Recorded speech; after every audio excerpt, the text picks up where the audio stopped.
Hi out there. So we are at the board today. Unfortunately, Jen and I are in opposite directions this morning, so we had to kind of meet in the middle to do our webinar. So we don't have a live audience, but we have you guys, so sign in and say hi. So today we're talking about transitions. So we're going to talk from micro transitions to macro transitions and talk all about the kind of differences in between them all. And yeah, so if you have any questions along the way, please feel free to ask. And yeah, we hope you enjoy it. Oh, you're not casted anymore. I don't know what happened. We're recasting here so you guys can see our slides in the background. Yeah, and we've got a lot of tips for you around transitioning, things to consider. There we go. There we go. That was weird. It just made me cast in room 4. Just suddenly. It said it was. Anyways. Okay, so yeah, it's Jen and Marilyn. Did we say that part? Yeah. Well, if you guys probably know us already. Yeah. We're having some. You casted. I can see the background. Okay. I don't know if you guys can see. We can't see in the reflection if you can see the writing that's on the white side, but hopefully you can. It's just not showing on our end. If not, we'll share the slides with you so you can read them later. So transitions refer to changing from one activity to another. So this can be as simple as moving from iPad to math worksheets, or it can be as big as leaving high school and going into the community. So we're going to talk about everything in between. For example, we're going to talk about moving activity to activity. We're going to talk about moving from class to class. So maybe you're going from math to French. We're going to talk about going from grade to grade. So maybe you're transitioning from assessment class into grade 1 or from grade 2 to grade 3 and how we can make that a little bit smoother. We're also going to talk about a little bit bigger of a transition. So moving, for example, from like grade 6 to grade 7 into a new school, or from grade 8 to grade 9. And then we're going to talk about the bigger transitions, like leaving high school and going into the community, and what your plan is for the future and how you can help kind of start to plan for that a lot earlier than maybe you're thinking that might be. Yeah, I think that's our biggest challenge as a school system, is that we're planning for transitions so darn late in the game. And also, I think what commonly happens, or the conversations that we commonly have, are around trying to understand, specifically with students with autism, how much support they need with some transitions, and how we want to make this very student specific. So just because you have a student with autism doesn't mean they necessarily need any support with transitions, but some need a significant amount of support with transitions. So really being able to decipher what your student needs, because sometimes what happens is if you have a student with autism and you're giving them more support than they need, then they become reliant on it, and it actually moves them further away from being independent with transitions or being able to cope with transitions, because you're giving them strategies that they actually don't need. And then you have the opposite side of it, where you don't support them enough or plan enough ahead of time. So we're going to talk about all the different types and kind of walk you through examples, but that's something just to think about, is oftentimes we're not planning far enough in advance. And it really speaks to the individual part of it, because there's no specific algorithm for knowing how much transition a child needs. It's knowing the individual, knowing what their needs are, and really assessing them, making sure that you're basing all your decisions on data and not just kind of a guess, because your data is going to show the deficits that they have, and those are going to speak to how much transition planning you need to do. Mm-hmm. Yeah, assess, don't guess is our motto. Yeah. Don't guess. That's the worst thing. Okay, so why we have to plan for transition. So again, I don't know if you can see what's in the white part behind me, but PPM 156 talks about planning and implementing a transition plan for every child who has an IEP.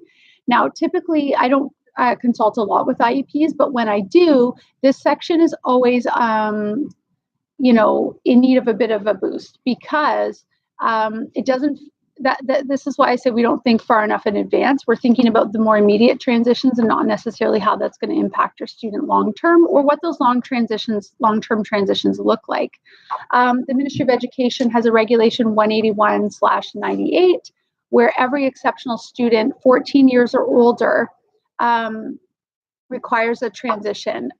So that's also something to consider and keep in mind. And then, of course, we have PPM 140, which specifically speaks to students with autism and the need for transition planning with them. And I mean, you don't need regulations to transition well. Or, everybody's thinking about this anyway. I mean, for my daughter who's starting junior kindergarten in September, I'm thinking about how we're going to make that transition as a family. You know, she's used to low ratio, she's used to a calmer environment, and she might be going into a classroom of 30 or 35 kids. So, you know, planning for that now, planning ahead for her independence with her snowsuits and her running shoes, and opening and shutting her own containers, and really trying to plan ahead for that. That's been something we've been thinking about longer than just right now, and really thinking about in terms of her survival in the next environment, right? And same, I'm thinking back to when our oldest went from senior kindergarten to grade 1. It was sort of the same thing. It's a big transition from a play-based model to more structured learning. And there's a lot we did as a family to prepare, and there's a lot she was doing at school to prepare, which was awesome. And so then think about the neuroatypical kids who might have confounding variables that make it even harder for them to make those transitions and understand them. And if their receptive language is low, for example, you just explaining it and telling them about it is not going to do it. They need a lot more than that. So I know we don't need policies to guide this. It's just best practice for every educator out there. But yeah.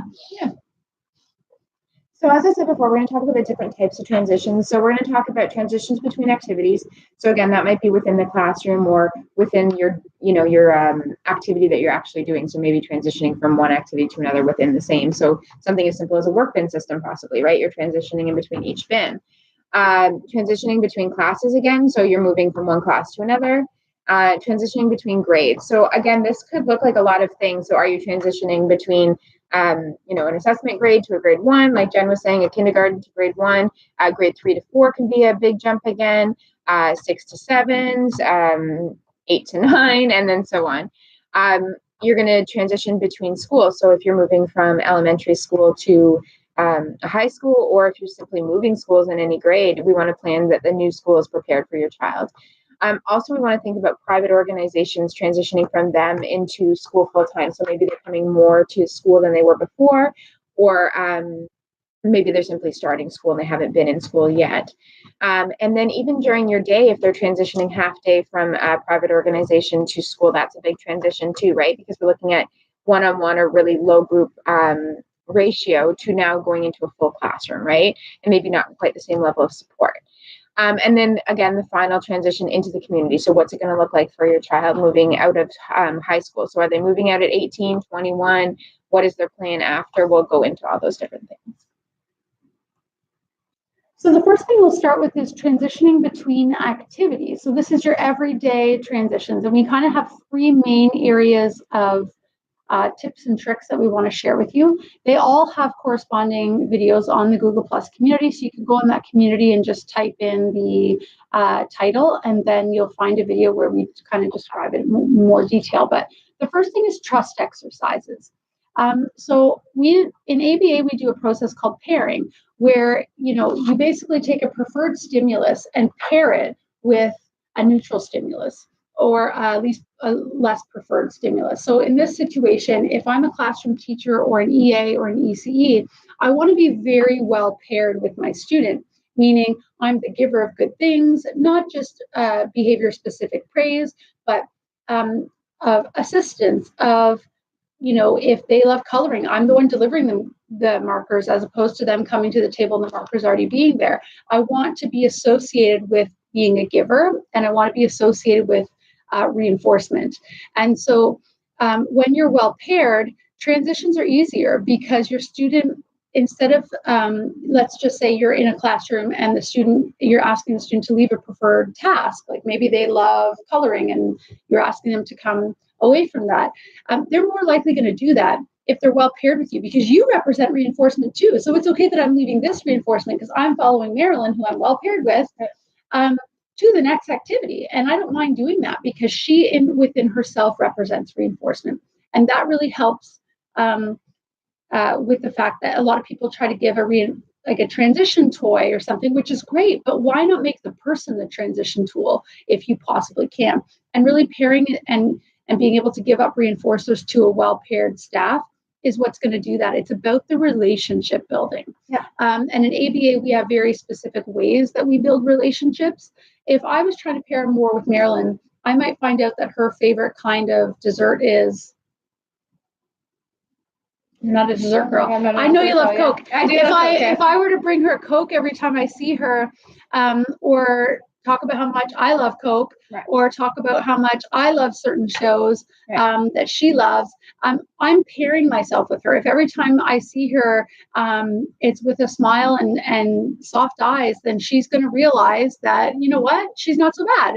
And that's going to help the process along. So we do have a video about trust exercises on the Google Plus community. The next one is a follow-through procedure. So you have a better chance of transitioning your kiddo when they have a history of learning that tells them that they're like a positive history of learning around transitions, that these people follow through.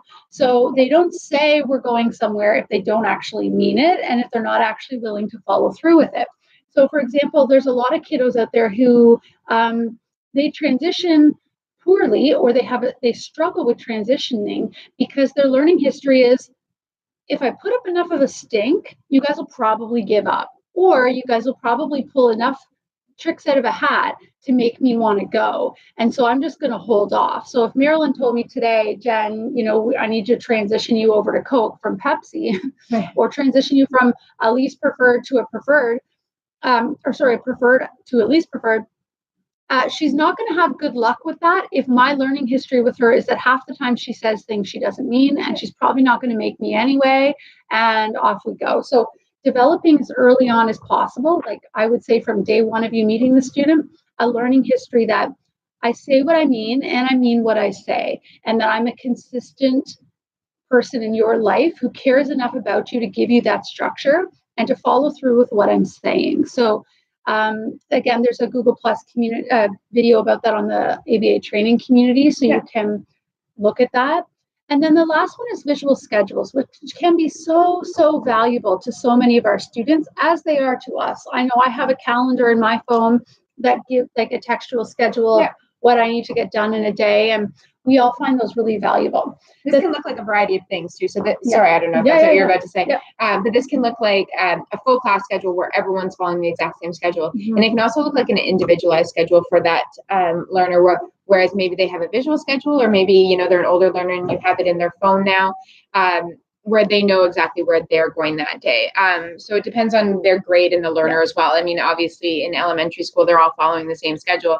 Whereas when they're a little bit older, they are going to need an individualized schedule because their schedule might look different than everyone else's. And keep in mind that whatever you put in place for your student, you have to plan to fade it out, or at the very least, fade it to independence. So the visual schedule counts. So if you're teaching it well, your student, even regardless of functioning level, should learn how to be independent with their visual schedule, usually within a few months if it's being taught well and taught properly. And so when your student's independent with it, then you can fade it to a self-managed schedule. And you can do this with very young kids, where they can just manage their own day independently, and as well fade. And usually if it's taught well and you've made it independent, then students will fade out their own schedule and use it when they need it, not necessarily cling to it and need it for every single thing, but they'll naturally kind of get up and go with the flow and go with the group, as opposed to needing to check it. So always keep that in mind, because you want to plan ahead.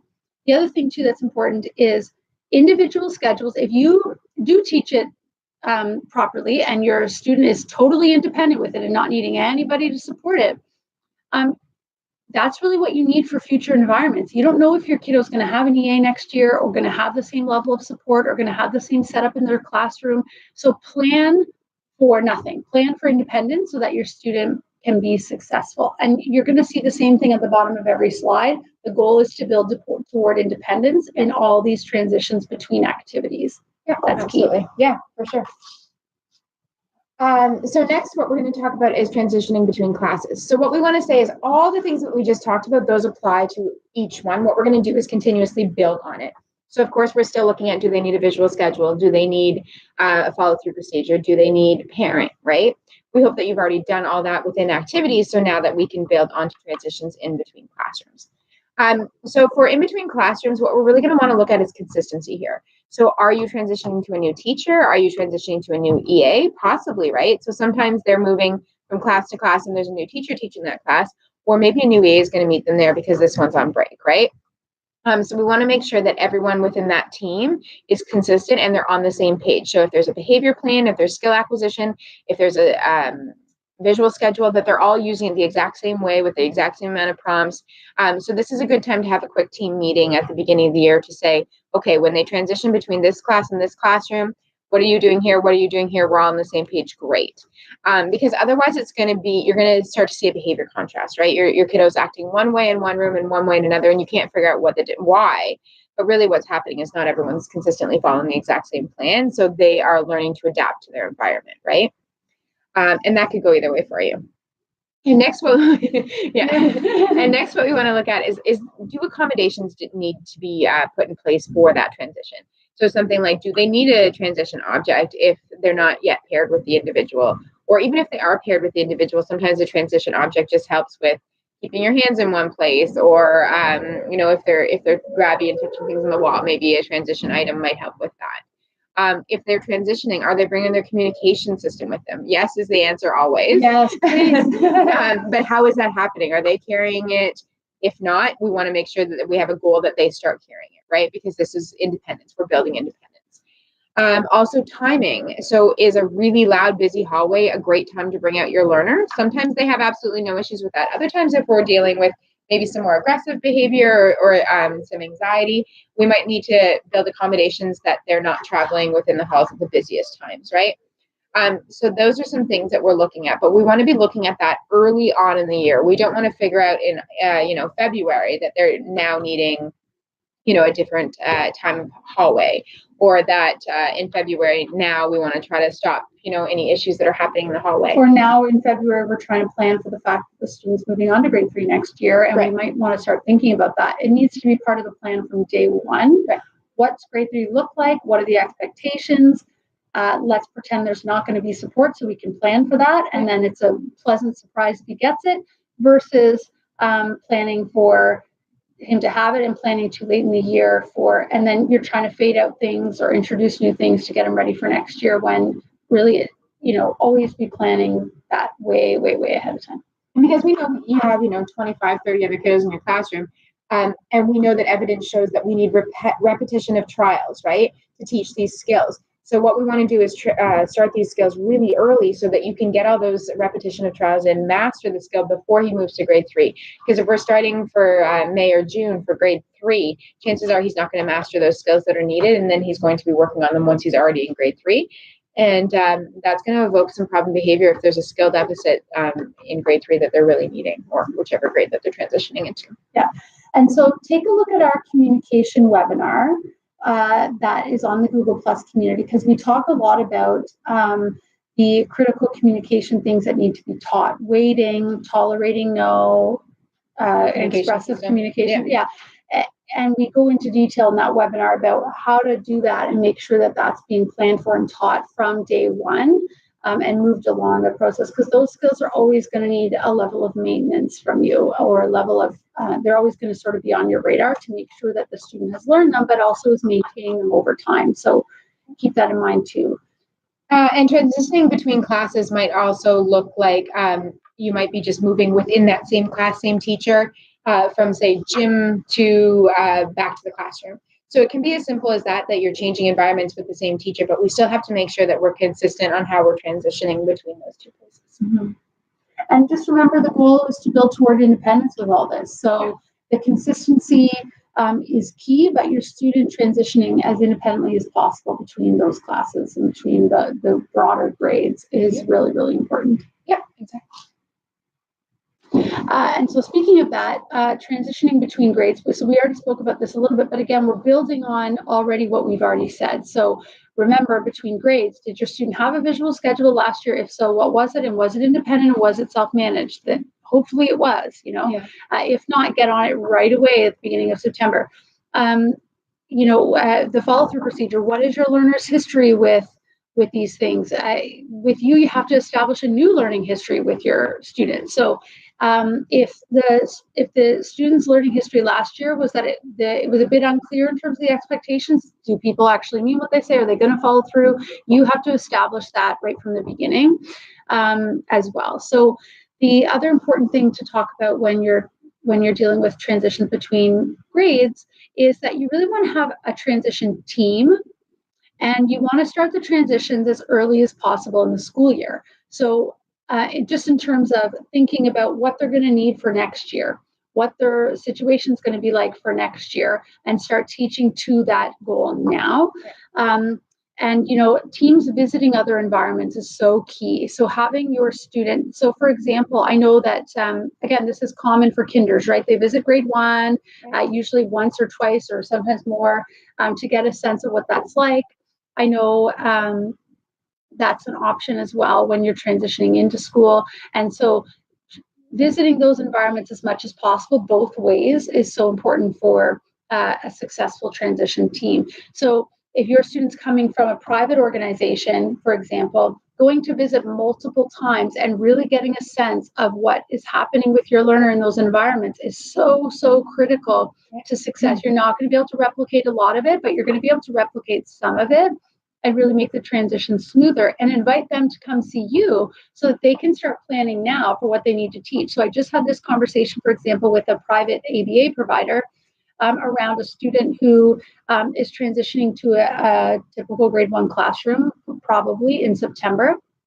And their environment is so heavily supported in terms of one-to-one, and their structure and their just the way that their whole setup is. And it's awesome, and it is best for him to learn in that environment. He's thriving in that environment. But the reality is, especially with all the new changes with the OAP, he's coming to school full-time in September.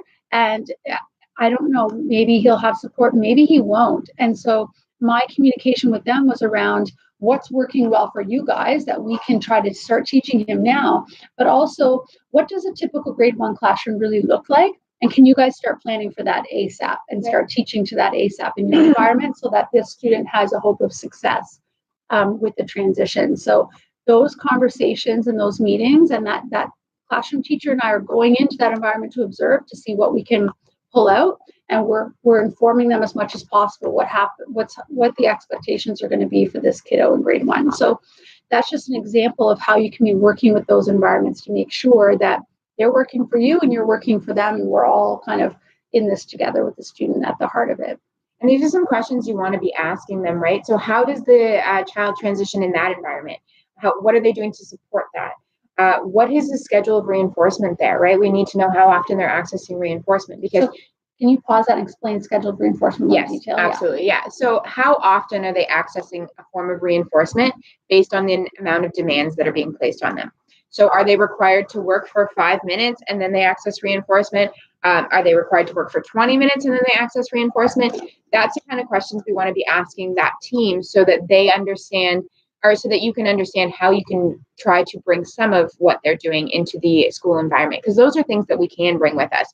Their transition plans, their schedule of reinforcement, their reinforcers, what type of things do they actually work for? And then the way that we can have the agencies work for us is to tell them what type of skills they're going to need for grade 1 or 2 or whatever grade they're transitioning into, because they can heavily teach that in that environment. Their goal is for that child to be as successful in school as possible. So their goal is to teach those skills intensively so that they transfer into school. So working for each other is really, really important there. Yeah. Well, and the other point to make too is with schedules of reinforcement, sometimes the timing of it, don't just look at when you're observing those things, like, oh, he worked for 5 minutes and then got a 5-minute break, or he worked for 10 minutes and got a 5-minute break. Actually try to track, the team will be able to tell you the number of demands that are placed in those things, because they have that down to a ratio and they build students up slowly. So they'll say he's at a 60-40 ratio, 60% new demands that he doesn't know, and 40% master demands that he's very, very comfortable with and that already speak to his strengths. And then they will slowly move that ratio up as he's in therapy. And so you tuning into that, I think, is absolutely critical, because sometimes what happens is when you observe the last classroom, whether it be a specialized environment or the last school placement, you observe or you hear, oh, he works for 10 minutes and then gets 5 minutes reinforcer. But the information that's not being transferred that really needs to be is that key component of, but how many hard demands is he being given? For every student, that's going to be different. When you have a student, for example, who's doing a craft, you may be watching that going, oh, cool, he can handle a 10-minute craft for 5 minutes of reinforcement. And he's listening and it's doing great. But when you actually count the demands, it's because he's only being given maybe 6 difficult demands, which may be to hold the scissors a certain way where he doesn't have that fine motor strength yet, or to glue something on where it's difficult for him to again, work that glue stick. Whereas all the other demands might be really simple demands. Pick a color of paper. Oh, he loves doing that. Oh, color it. Oh, he loves doing that. So you don't realize when you're watching it, the level of specificity that goes into how many demands are given in that 10 minutes, as well as what the ratio of demands are between easy and difficult. And you knowing that is critical, because can you imagine you go into the school, and this is often why they say these things don't, like, kids aren't generalizing. It's because the specificity to which these things are planned doesn't happen on the back end necessarily. That transition planning doesn't happen to that degree.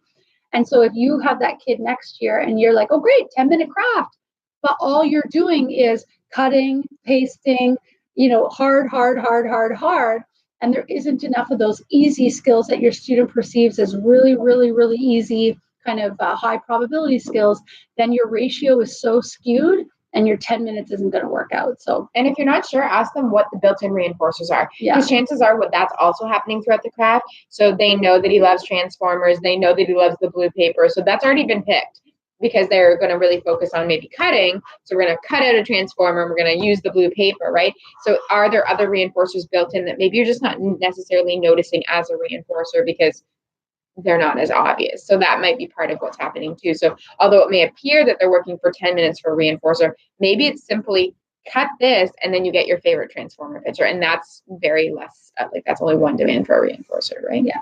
So. And same with when you're going to watch them in a different classroom in your school, for example, and you're the teacher who's getting him next year. Like, I would try to get in there as soon as possible and start getting eyes on that kiddo and start getting eyes on what's happening. Because you're going to be picking up on things like that, hopefully, and maybe even taking some data. Take a little pad of paper with you and say, okay, this was really successful, or this is his best time of day.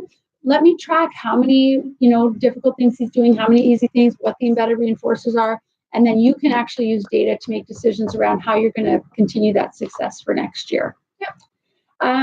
So familiar items and routines is so important for our students. So observing that, what is the routine? Does he go get a snack bag, bring it to the table, and then open it up?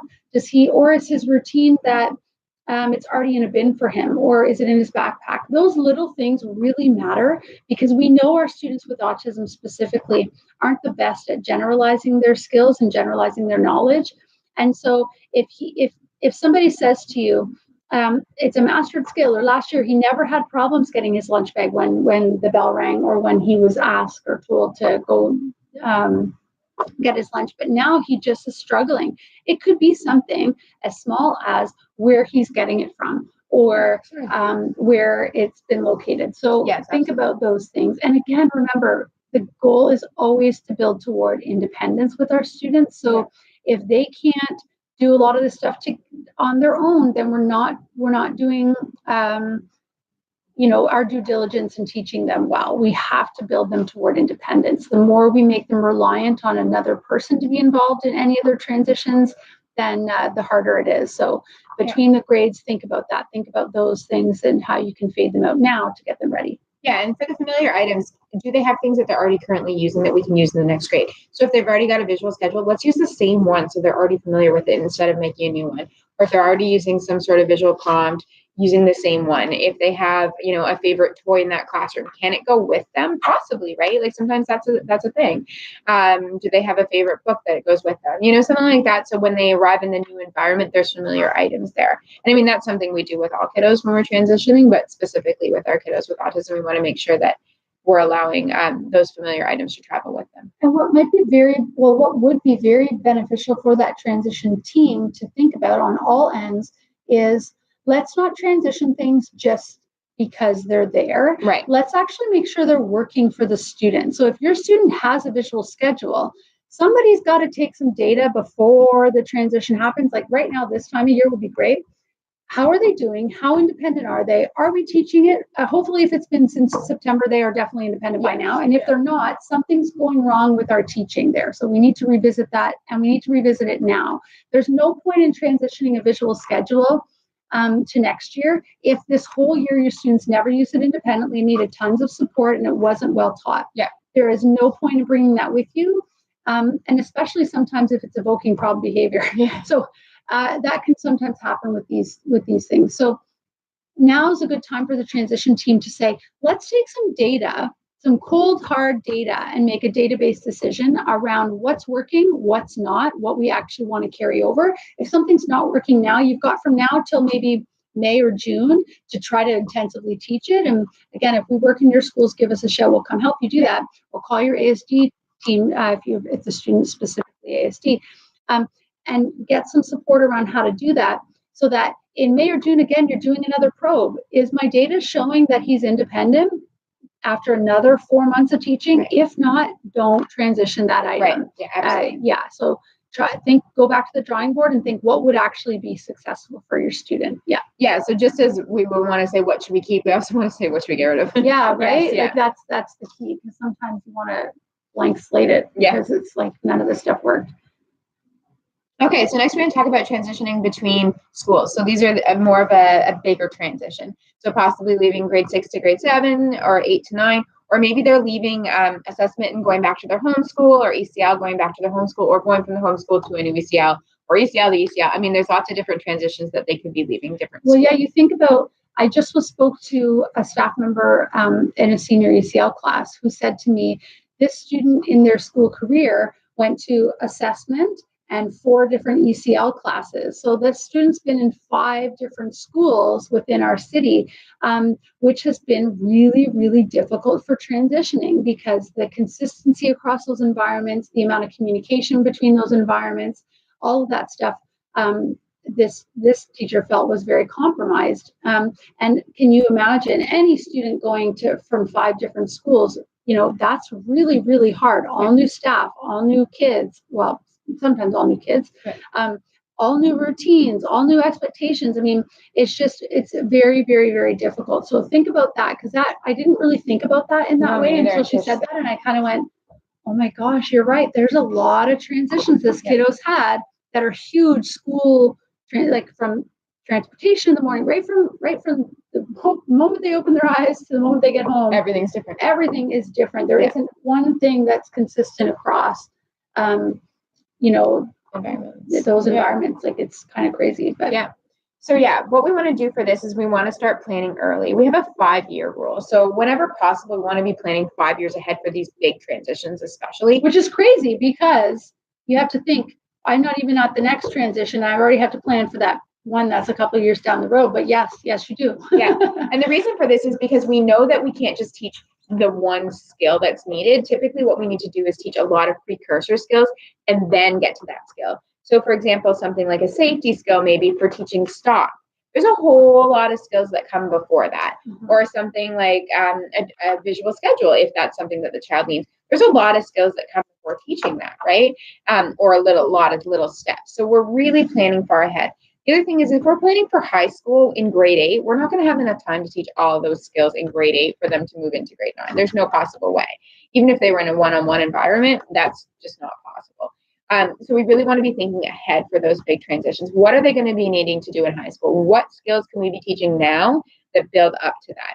What are our final goals that we need, and working your way backwards and how long that would take you?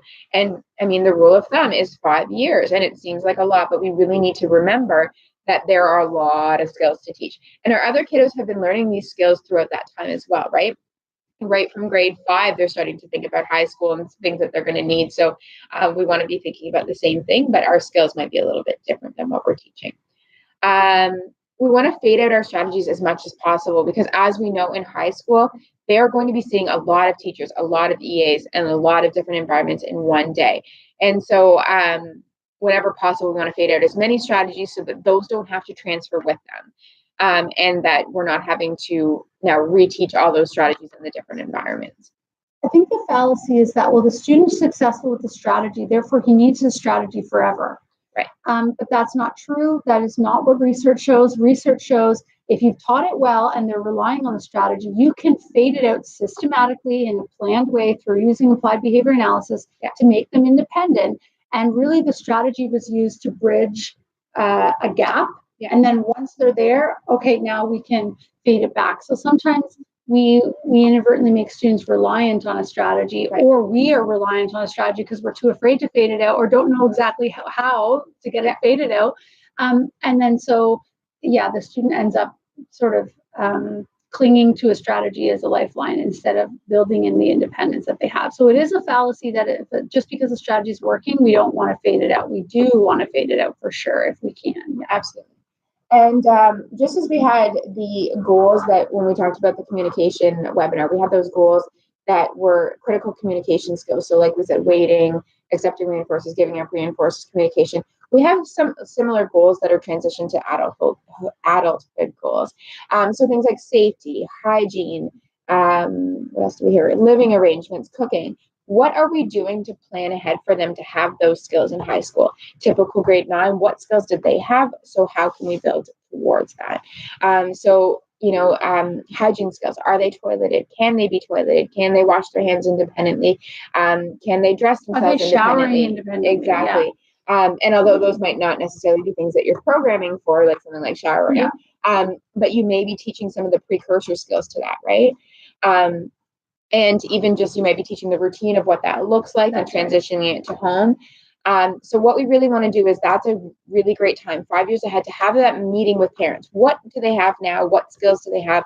What do we need them to have in this many years? And how are we going to get them there is really, really crucial, because we do not want to be having to assist adults essentially in skills that we know that we could have built independence on. It's different if they can't physically do the skill, but if they could have done it and it's just a matter of they're not independently doing it, then we want to make sure that they're as independent as possible for being older. Yeah. And think about that, because if you're planning for adulthood now, and you're planning 5 years in advance, you're planning for adulthood before they enter high school. Yeah. Okay. So, and that's a good thing. We want to be doing that. We want to be thinking, where's he living? Have those conversations now. What is going to be expected? Is he going to be expected to ride a bus? Even if now, 5 years ahead, it seems like, I don't know if that's going to be possible. I don't know if he's ever going to be able to handle that. That seems like a goal that might not fit him. Pretend that he 100% has to cook for himself and has to take the lead on his hygiene and has to take the bus and has to plan his day. And if you pretend, regardless of what your student's profile is now, that that's going to be the expectation, period, and you've got to plan for it, you're just naturally going to plan better and do and teach to that and teach it much better than if you sort of are like, I don't know, let's kind of wait and see, we don't really know, or parents aren't sure yet, or let's just pretend that your student is going out there in the environment when they're done high school with no support. And then when you do that, I always find when I think like that, even about my own kids, or cases that I'm involved in, when I just pretend that there's no support coming, we got to teach it now. Yeah.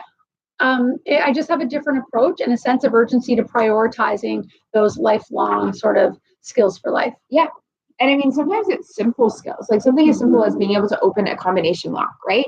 That could take months to teach, but if they get into grade 7 and they don't know how to do it, what are you going to do for those first months? They cannot be independent in transitioning between classrooms if they can't open their locker, right? So things like that, little things. So suggest almost visiting the environment that they're going to be in and making a list of things that typical kids are doing and what could you be teaching your kiddos. So sometimes we don't think of them until we see them, like something as simple as a combination lock, where we're currently teaching a grade 7 how to do that because it just didn't occur that like, oh my gosh, we're going to get to grade 7 and he's not aware of how to do that, right?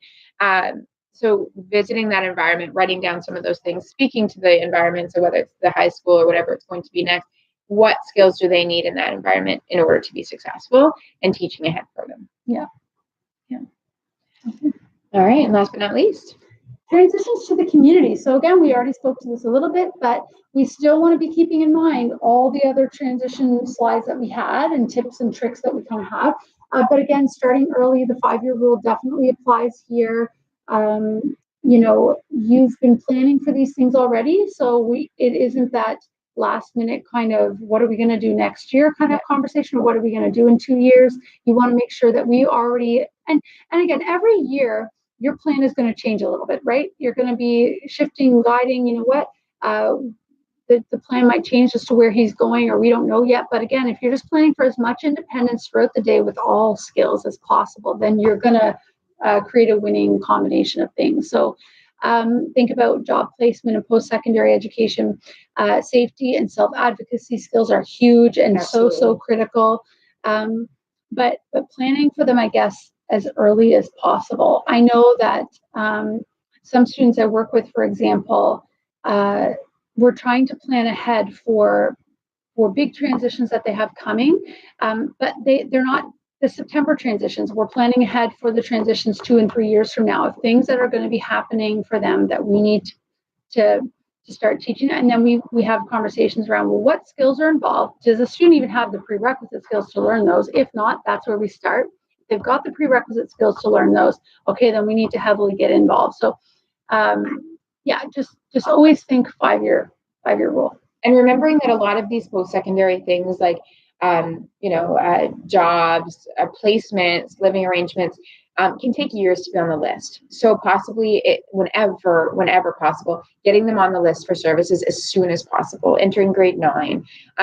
Because the worst case is that you bump your name if you get on too early, right? Mm-hmm. You'd rather be bumping your name than trying to get a placement for something that you're looking for in grade 12.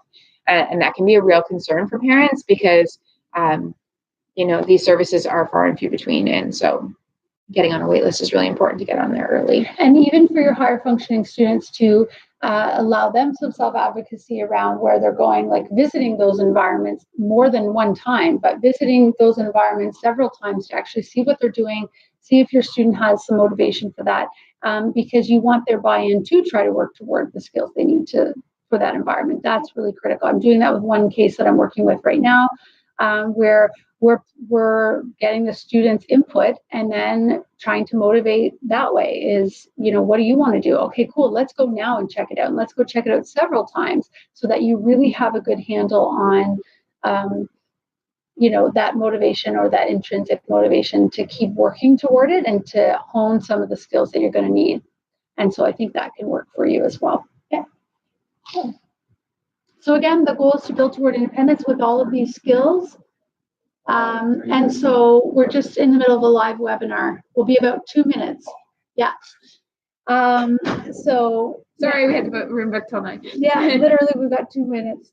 So our last slide, we are, did you say this? I'm sorry. No, I didn't say it. Our last slide, we have connected you with a resource for Dr. Peter Gerhardt for his transition to post-secondary. So he talks about transitioning to universities or college, transitioning to employment, transitioning to community. Some of it may not apply, but a lot of these things are really, really good skills to be teaching, and they're all evidence-based, and they're all highly researched. So and he's kind of the king of the 5-year rule. Yeah. And he's published a whack ton of research about this. And he is fascinating to listen to. If you YouTube Peter Gerhardt, saying it wrong, and you listen to what he talks about transitioning, he has some really interesting, cool, and I mean, it's all ABA based. Yeah. So and he's also a really good resource to look to if you're looking for how to teach relationships, sexual behaviors, anything like that is transitioning into more of an adulthood.